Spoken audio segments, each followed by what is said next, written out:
আসসালামু আলাইকুম। আজ 23শে জুলাই 2026 বৃহস্পতিবার। শুরু করছি চেঞ্জ টিভি প্রতিদিনের গল্প অনুষ্ঠান। দর্শক, আপনাদের সঙ্গে রয়েছি আমি জহিরুল ইসলাম টুটুল। শুরুতেই সংবাদ শিরোনাম। শেষ মুহূর্তের প্রস্তুতি নিচ্ছেন রাষ্ট্রপতি। ভারতে চলছে তুমুল আন্দোলন, কি করবেন মোদি? মধ্যপ্রাচ্যে সিআইএর কার্যালয়ে ইরানের হামলা। এবার বিস্তারিত। বঙ্গভবন সূত্র বলছে, সরকারের পক্ষ থেকে রাষ্ট্রপতি মোহাম্মদ শাহাবুদ্দিন চুপ্পুকে তার সুবিধাজনক সময়ে স্বেচ্ছায় পদত্যাগের অনুরোধ জানানো হয়েছে। এর পরিপ্রেক্ষিতে তিনি পদত্যাগের বিষয়ে মানসিকভাবে প্রস্তুতি নিয়েছেন এবং আগামী মাসের প্রথম সপ্তাহে সাংবিধানিক প্রক্রিয়া অনুসরণ করে পদত্যাগপত্র জমা দিতে পারেন। এদিকে গত মে মাসে লন্ডনে হার্টে রিং বসানোর পর দেশে ফেরেন রাষ্ট্রপতি চুপ্পু। এরপর তিনি দুইবার সিএমএইচে চিকিৎসা নেন। শারীরিকভাবে পুরোপুরি সুস্থ না থাকায় তিনি দায়িত্ব থেকে সরে যেতে চাচ্ছেন, অর্থাৎ শারীরিক অসুস্থতাজনিত কারণ দেখিয়ে তিনি পদত্যাগ করতে পারেন। নাম প্রকাশ না করার শর্তে বঙ্গভবনের একজন কর্মকর্তা দেশ রূপান্তর পত্রিকাকে বলেন, স্যার পদত্যাগের জন্য মানসিকভাবে প্রস্তুতি নিচ্ছেন, তবে এখনও পদত্যাগের তারিখ ঠিক হয়নি।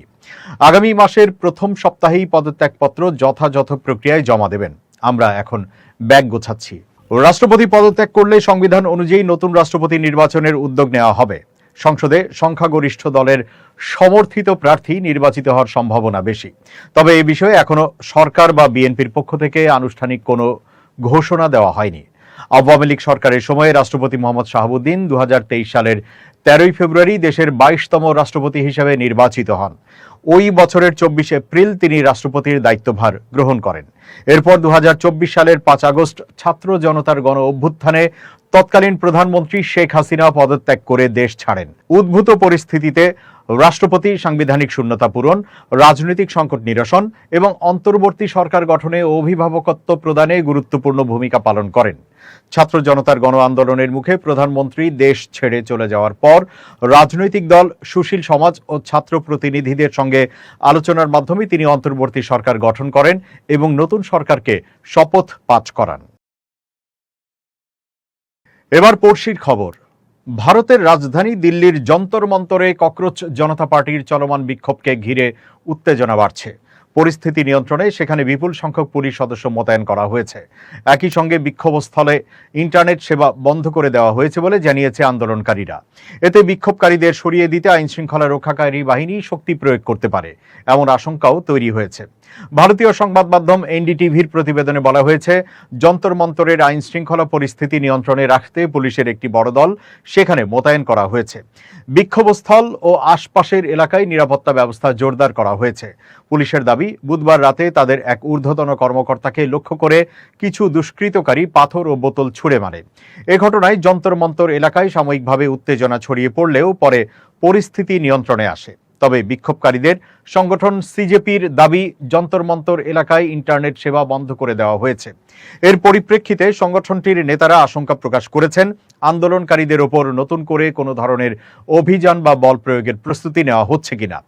সিজেপির প্রতিষ্ঠাতা অভিজিৎ দীপক সামাজিক যোগাযোগ মাধ্যম এক্সে দেওয়া এক পোস্টে বলেন, যন্তর মন্তরে ইন্টারনেট সেবা বন্ধ, সরকার কি আরেকটি নির্মম হামলার প্রস্তুতি নিচ্ছে?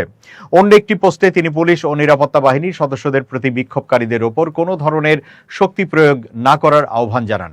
একই সঙ্গে চলমান পরিস্থিতিতে শান্তিপূর্ণভাবে আন্দোলন পরিচালনার সুযোগ দেওয়ার দাবি জানান তিনি। অপরদিকে বিক্ষোভস্থলে পুলিশের ব্যাপক উপস্থিতি ও ইন্টারনেট বন্ধকে কেন্দ্র করে যন্তর মন্তরে নতুন করে উত্তেজনা তৈরি হয়েছে। তবে পরিস্থিতি নিয়ন্ত্রণে আইন শৃঙ্খলা রক্ষাকারী বাহিনীর পক্ষ থেকে কী ধরনের পদক্ষেপ নেওয়া হবে সে বিষয়ে এখনো বিস্তারিত কিছু জানানো হয়নি। ভারতের রাজধানী নয়াদিল্লির যন্তর মন্তরে মেডিকেল ভর্তি পরীক্ষার প্রশ্নপত্র ফাঁসের অভিযোগকে কেন্দ্র করে চলমান বিক্ষোভ আরও জোরালো হচ্ছে। ককরোচ জনতা পার্টির ব্যানারে আয়োজিত এই আন্দোলনে শিক্ষামন্ত্রী ধর্মেন্দ্র প্রধানের পদত্যাগের দাবি জানিয়ে আসছেন বিক্ষোভকারীরা। মন্ত্রীর পদত্যাগ না হওয়ায় আন্দোলন আরও বেগবান হচ্ছে বলে দাবি করেছেন তারা। এমন পরিস্থিতির মধ্যেই বৃহস্পতিবার সকালে গুরুত্বপূর্ণ ঘোষণা দিয়েছেন ভারতের প্রধানমন্ত্রী নরেন্দ্র মোদি। তিনি জানিয়েছেন, প্রশ্নপত্র ফাঁসের সঙ্গে জড়িতদের আইনের আওতায় এনে বিচারের মুখোমুখি করা হবে। এজন্য দ্রুত বিচার আদালতের মাধ্যমে দ্রুততম সময়ে বিচার সম্পন্ন করার উদ্যোগ নেওয়া হবে বলেও জানান তিনি। সামাজিক যোগাযোগ মাধ্যম ফেসবুকে দেওয়া এক বার্তায় মোদি বলেন, আমাদের তরুণদের কল্যাণ ও ভবিষ্যতের চেয়ে গুরুত্বপূর্ণ আর কিছুই হতে পারে না। প্রশ্নপত্র ফাঁসের সঙ্গে জড়িতদের দ্রুত ও কঠোর শাস্তি নিশ্চিত করতে দ্রুত বিচার আদালত গঠনের সিদ্ধান্ত নেওয়া হয়েছে। তিনি আরো বলেন, এ বিষয়ে প্রয়োজনীয় সব ধরনের পদক্ষেপ নিতে সংশ্লিষ্ট কর্তৃপক্ষ ও কর্মকর্তাদের নির্দেশ দেওয়া হয়েছে। শিক্ষার্থীদের স্বার্থ ও ভবিষ্যৎ সুরক্ষায় সরকারের ধারাবাহিক উদ্যোগের অংশ হিসেবেই এই সিদ্ধান্ত নেওয়া হয়েছে বলে উল্লেখ করেন তিনি। প্রধানমন্ত্রী মোদী সতর্ক করে বলেন, যারা দেশের তরুণদের ভবিষ্যৎ নষ্ট করার চেষ্টা করবে তাদের কোনোভাবেই ছাড় দেওয়া হবে না। প্রশ্নপত্র ফাঁসের মতো অপরাধের বিরুদ্ধে সরকার কঠোর অবস্থান নিয়েছে বলেও তার বক্তব্যে ইঙ্গিত পাওয়া যায়। এদিকে আন্দোলনকারীরা শুধু শিক্ষামন্ত্রী ধর্মেন্দ্র প্রধানের পদত্যাগী নয়, প্রধানমন্ত্রী নরেন্দ্র মোদীকে প্রকাশ্যে ক্ষমা চাওয়ারও দাবি জানিয়েছেন। তাদের অভিযোগ, প্রশ্নপত্র ফাঁসের ঘটনায় শিক্ষার্থীদের ভবিষ্যৎ অনিশ্চয়তার মুখে পড়েছে এবং এর দায় সরকারকেই নিতে হবে। ভারতে চলমান সিজেপি আন্দোলনের প্রতি সমর্থন জানিয়েছেন বলিউড অভিনেতা সালমান খান। তিনি আন্দোলনরত শিক্ষার্থীদের সাহসী ও শান্তিপূর্ণ অবস্থানের প্রশংসা করে বলেছেন, এই আন্দোলনকে রাজনৈতিকভাবে হাইজ্যাক করা উচিত নয়। সামাজিক যোগাযোগ মাধ্যমে একটি পুরনো ছবি শেয়ার করে সালমান জানান, আন্দোলন সহিংস রূপ নেওয়ায় তিনি দুঃখ পেয়েছেন। এতে আহত শিক্ষার্থী ও তাদের পরিবারের প্রতি সংহতি প্রকাশ করেছেন তিনি। জানা যায়, 22 জুলাই রাতে নিজের ইনস্টাগ্রাম অ্যাকাউন্টে স্কুল জীবনের একটি পুরনো সাদা কালো ছবি শেয়ার করে এই অভিনেতা লেখেন, প্রশ্ন ফাঁস একটি অত্যন্ত গুরুতর সমস্যা। এটি শিক্ষার্থী ও শিক্ষা ব্যবস্থার বিষয়। তাই এই আন্দোলনকে রাজনৈতিক স্বার্থে ব্যবহার করা উচিত নয়। এর কৃতিত্ব কেবল দেশের শিক্ষার্থীদেরই প্রাপ্য। সালমান আরো বলেন, তিনি বিশ্বাস করেন সরকারও শিক্ষার্থীদের পাশে দাঁড়াবে এবং দেশের শিক্ষা ব্যবস্থাকে আরো শক্তিশালী করতে প্রয়োজনীয় পদক্ষেপ নেবে। অভিনেতা বলেন, এটি এমন এক পরিস্থিতি যেখানে সবার জয় হতে পারে। আমি ইতিবাচক সিদ্ধান্তের আশা করছি এবং যারা শিক্ষিত হতে চায় তাদের সবার জন্য শুভকামনা রইল। পোস্টের শেষাংশে সালমান খান একটি বড় স্বপ্নের কথাও তুলে ধরেন। তিনি বলেন, ভারতে শিক্ষা এমন একটি ইতিবাচক ট্রেন্ড হয়ে উঠুক যাতে বিশ্বের বিভিন্ন দেশ থেকে শিক্ষার্থীরা পড়াশোনা করতে ভারতে আসে। এবার জানাচ্ছি মধ্যপ্রাচ্য প্রসঙ্গ। উপসাগরীয় অঞ্চলে সিআইএর একাধিক স্থাপনায় ইরানের ড্রোন হামলার ঘটনায় লক্ষ্যবস্তু নির্ধারণ কিংবা উন্নত ড্রোন প্রযুক্তি সরবরাহে রাশিয়ার কোনো ভূমিকা ছিল কিনা তা তদন্ত করে দেখছেন মার্কিন গোয়েন্দা বিশ্লেষকরা। বিষয়টির সঙ্গে পরিচিত 4টি সূত্র এই তথ্য জানিয়েছে। জাতীয় নিরাপত্তার স্পর্শকাতর বিষয় হওয়ায় নাম প্রকাশ না করার শর্তে সূত্রগুলো জানায়, রাশিয়ায় সম্পৃক্ততার বিষয়ে এখনও কোনো চূড়ান্ত সিদ্ধান্তে পৌঁছানো যায়নি। তবে হামলার লক্ষ্যভেদের নির্ভুলতা, এর কার্যকারিতা এবং ইরানের প্রতি মস্কোর দীর্ঘদিনের প্রযুক্তিগত সহযোগিতাকে তদন্তে গুরুত্বপূর্ণ সূত্র হিসেবে বিবেচনা করা হচ্ছে। এর আগে রয়টার্স সহ বিভিন্ন আন্তর্জাতিক গণমাধ্যম এবং মার্কিন কর্মকর্তারা স্বীকার করেছিলেন, উপসাগরীয় অঞ্চলে যুক্তরাষ্ট্রের বিভিন্ন লক্ষ্যবস্তুর উপর ইরানের হামলায় রাশিয়া লক্ষ্যবস্তু নির্বাচন সহ নানা ধরনের সহায়তা দিয়েছিল। তবে সিআইএর স্থাপনাগুলোতে হামলার ক্ষেত্রে মস্কোর সম্ভাব্য ভূমিকা নিয়ে মার্কিন গোয়েন্দা সংস্থার তদন্তের বিষয়টি এবারই প্রথম প্রকাশ্যে এলো। রয়টার্স ও অন্যান্য গণমাধ্যমের তথ্য অনুযায়ী গত মার্চে অন্তত 2টি সিআইএ স্থাপনায় হামলা হয়। এর একটি ছিল সৌদি আরবের রাজধানী রিয়াদে মার্কিন দূতাবাসের ভেতরে থাকা সিআইএ স্টেশন। অন্যটি ছিল ইরাকের পূর্বাঞ্চলের একটি স্থাপনা। কয়েকটি সূত্রের দাবি আরও কয়েকটি সিআইএ স্থাপনাও হামলার শিকার হয়েছিল।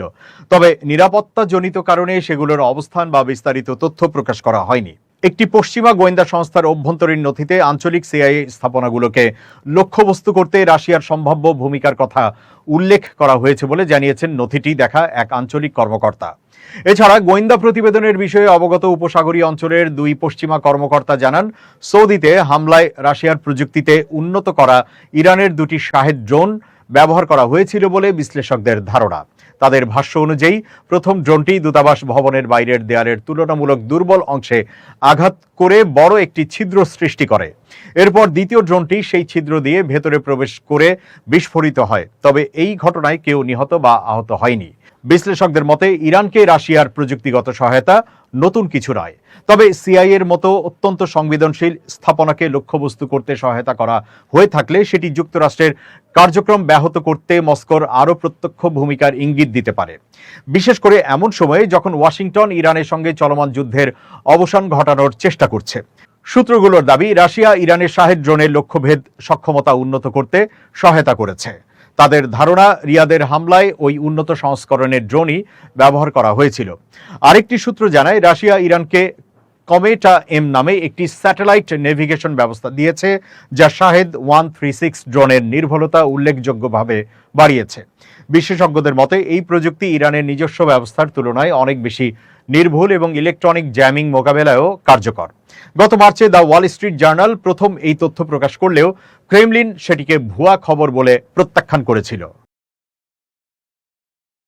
মার্কিন প্রেসিডেন্ট ডোনাল্ড ট্রাম্পের নতুন হুমকির পর কড়া প্রতিক্রিয়া জানিয়েছে ইরান। দেশটির পার্লামেন্টের স্পিকার ও প্রধান আলোচক মোহাম্মদ বাকের গালিবাফ বলেছেন, ইরান যদি তেল বিক্রি করতে না পারে তাহলে এই অঞ্চলের অন্য কোনো দেশও তেল বিক্রি করতে পারবে না। একই সঙ্গে তিনি সতর্ক করে বলেন, ইরানের নিরাপত্তা নিশ্চিত না হলে অঞ্চলের কোনো অবকাঠামো নিরাপদ থাকবে না। সামাজিক যোগাযোগ মাধ্যম এক্সে দেওয়া এক পোস্টে গালিবাফ বলেন, বর্তমান পরিস্থিতি এখন সব অথবা কিছুই নয় পর্যায়ে পৌঁছেছে। তিনি বলেন, যে অঞ্চলে আমরা তেল বিক্রি করতে পারি না সেখানে অন্য কেউ তেল বিক্রি করতে পারবে না। গালিবাফ আরো বলেন, হরমুজ প্রণালীর নিরাপত্তা যুক্তরাষ্ট্রের সামরিক উপস্থিতি ছাড়া নিশ্চিত করা সম্ভব। ইরান বহুবার জানিয়েছে, সাম্প্রতিক যুদ্ধের আগের অবস্থায় হরমুজ প্রণালীর পরিস্থিতি আর ফিরে যাবে না। এদিকে ইরানের পররাষ্ট্রমন্ত্রী আব্বাস আরাঘচি সতর্ক করে বলেছেন, ইরানের অবকাঠামোর ওপর যে কোনো হামলার জবাবে শক্তিশালী ও চূড়ান্ত প্রতিক্রিয়া জানানো হবে। পাশাপাশি এমন হামলায় যে দেশগুলো যে কোনো ধরনের সহায়তা করবে তাদেরও বৈধ লক্ষ্যবস্তু হিসেবে বিবেচনা করা হবে। এক্সে দেওয়া এক পোস্টে আরাঘচি বলেন, ইরানের প্রতিরক্ষা নীতি চোখের বদলে চোখ নীতির উপর ভিত্তি করে গড়ে উঠেছে। তিনি বলেন, ইরানের বিরুদ্ধে যে কোনো আগ্রাসন আমাদের অবকাঠামোর উপর হামলা সহ শক্তিশালী ও চূড়ান্ত প্রতিক্রিয়া ডেকে আনবে। এর আগে এক ইরানি সামরিক সূত্র সতর্ক করে জানায়, যুক্তরাষ্ট্র যদি ইরানের সেতু বা বিদ্যুৎ কেন্দ্রে হামলা চালায় তাহলে তেহরান মধ্যপ্রাচ্যের বিভিন্ন গুরুত্বপূর্ণ অবকাঠামো, বিশেষ করে জ্বালানি স্থাপনায় হামলা চালাবে, যেখানে যুক্তরাষ্ট্রের স্বার্থ জড়িত রয়েছে। আধা সরকারি তাসনিম সংবাদ সংস্থাকে ওই সূত্র জানায়, হরমুজ প্রণালীর ওপর নিজেদের সার্বভৌম নিয়ন্ত্রণ প্রতিষ্ঠায় ইরান ইস্পাত কঠিন সংকল্প নিয়ে এগোচ্ছে এবং এই জলপথকে আর কখনো দেশের বিরুদ্ধে হুমকির উৎস হতে দেবে না। সূত্রটি আরও দাবি করে, জাহাজগুলো যদি ইরানের সঙ্গে সমন্বয় করে এবং তেহরানের নির্ধারিত ব্যবস্থাপনা মেনে চলে তাহলে হরমুজ প্রণালীতে নৌ চলাচল নিরাপদ থাকবে। অন্যথায় দীর্ঘমেয়াদী নিরাপত্তা নিশ্চিত করতে ইরান কৌশলগত এই জলপথের উপর কঠোর নিয়ন্ত্রণ অব্যাহত রাখবে। ওই সামরিক সূত্রের দাবি, গত 10 দিনে যুক্তরাষ্ট্র বুঝে গেছে যে ইরান চাইলে যে কোনো লক্ষ্যবস্তুতে আঘাত হানতে সক্ষম। প্রেসিডেন্ট ট্রাম্পের নতুন কোনো ঝুঁকিপূর্ণ পদক্ষেপ আগের মতোই ব্যর্থ হবে বলেও মন্তব্য করে তারা। হরমুজ প্রণালীর পর এবার লোহিত সাগরের কৌশলগত বাব আল মানদেব প্রণালীতে ইয়েমেনের হুথি বিদ্রোহীদের অবরোধের মুখে চরম সংকটে পড়েছে এশিয়ার জ্বালানি খাত। মধ্যপ্রাচ্য থেকে এশিয়ায় দৈনিক প্রায় 60 লাখ ব্যারেল অপরিশোধিত তেল সরবরাহ করা এই রুটটি বন্ধ হয়ে যাওয়ায় বিকল্প হিসেবে মিশরের সুয়েজ খাল এবং আফ্রিকার কেপ অব গুড হোপ ঘুরে দীর্ঘ পথ ব্যবহারের পরিকল্পনা করছে তেল শোধনাগারগুলো। তবে বিশ্লেষকরা সতর্ক করে বলেছেন, এই দীর্ঘ রুট সরবরাহ সচল রাখলেও পরিবহন খরচ ও সময় বহুগুণ বাড়িয়ে দেবে, যা বিশ্ববাজারে অপরিশোধিত তেলের দাম ব্যারেলে $100 ছাড়িয়ে যাওয়ার বড় ঝুঁকি তৈরি করেছে।